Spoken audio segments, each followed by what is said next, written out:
on Elephanta Island, which is an amazing temple carved into solid basalt. And it's interesting for us because this basalt is the type of aquifer we work in most of our communities. And here you can see how the water moves through these rocks, just through tiny little cracks and fissures. 99% of the rock doesn't permit any water to go through, but these little cracks let the water pass, and you can see it dripping from the ceiling at a really low rate. You can see it piling up on the ground in puddles, but this is pretty much the aquifer type that we're dealing with.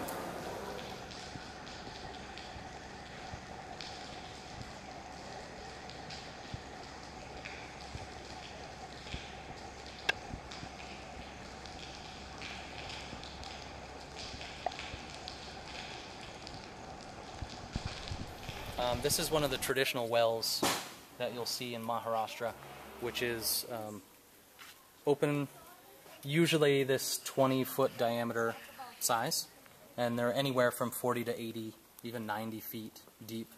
This one's close to 80 feet deep, and a lot of this was done by hand, and all that stone was carved by hand as it came out of the well and used to line the well. These days, this well goes dry. This used to be perennially full of water, but with so much development, the neighbor to the south, who runs a bit of a theme park, put in 7 bore wells, and now water table's well below this open well. So what they've done here, and what they're doing in a lot of places, is they're running a bore well from the bottom of the open well.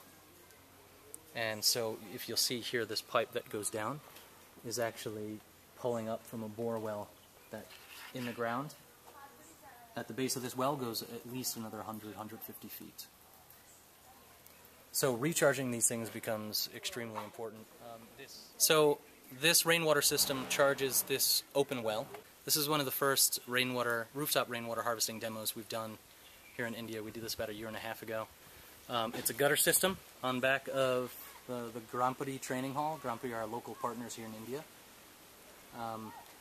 It harvests about 1/4 of the roof, and given the rainfall here, that's about 190,000 liters per year on average. Passes through this. It cost us about 9,000 rupees, which is a little under 200 bucks. The system comes to here goes down to a solid separator, which is kind of a handmade thing that we made here in the workshop. It's just got a wooden frame with mosquito mesh on top. Into a first flush device, and then the bypass runs it here above us and empties itself into an open well that forms the water supply for most of the campus here. Coca kadwa deve maiya, coca kadwa deve maiya, coca.